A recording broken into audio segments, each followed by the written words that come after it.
Wafting hook baits plays a massive part in my angling, whether I'm at a busy day ticket lake or the syndicate. Some people struggle getting them set up, so I'm going to give you a few tips on how I do it, and hopefully it's going to put a few more fish in the bank for you.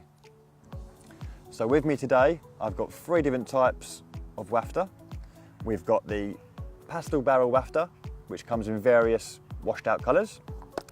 We've got the balanced wafter, and new to the range, we've got the cork dust wafter.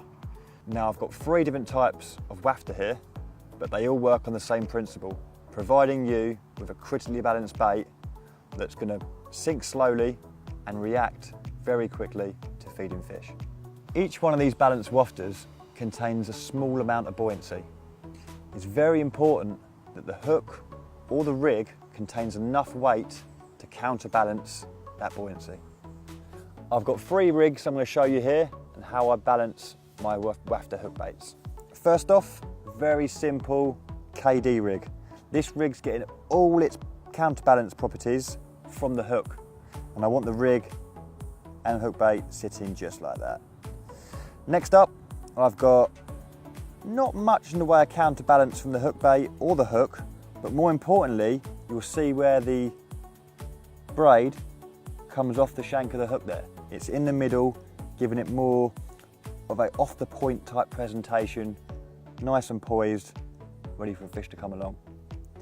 Next up, I've got probably my favourite and go-to rig a lot of the time is the IQD rig. This rig is getting all of its counterbalance properties from a heavy hook and also 2 bits of putty placed on the hook link itself, which is going to give me a very heavy hook and the hook bait just wafting over the top. Now the IQD rig is a very heavy presentation. We've got a heavy hook there, quite a large hook bait as well, and it's perfect for fishing over a clean bottom. Next rig, I like to fish this one on a clean bottom also, but it will fish very effectively on light siltweed. Fish are not feeding so hard, another great little rig with a small hook bait, they're going to find that and suck that up hopefully.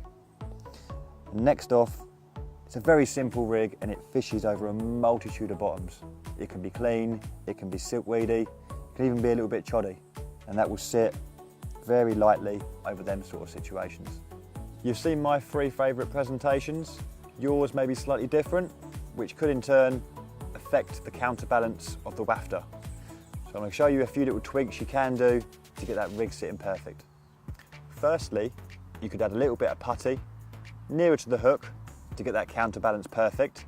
Secondly, you could change the hook size, say for instance to a size 6 to a size 4. Alternative to that, you could change your hook bait size from a 15mm to a 12mm. You can also use a slightly larger wafter, say an 18mm, whittle down the edges until you get that perfect balanced wafter effect. But more importantly, you always check your rigs in the margin before casting out. So there you go, you've seen my rig presentations and how I like to do it. If you take a few of these little tips and tricks into your fishing, hopefully you'll put a few more fish on the bank.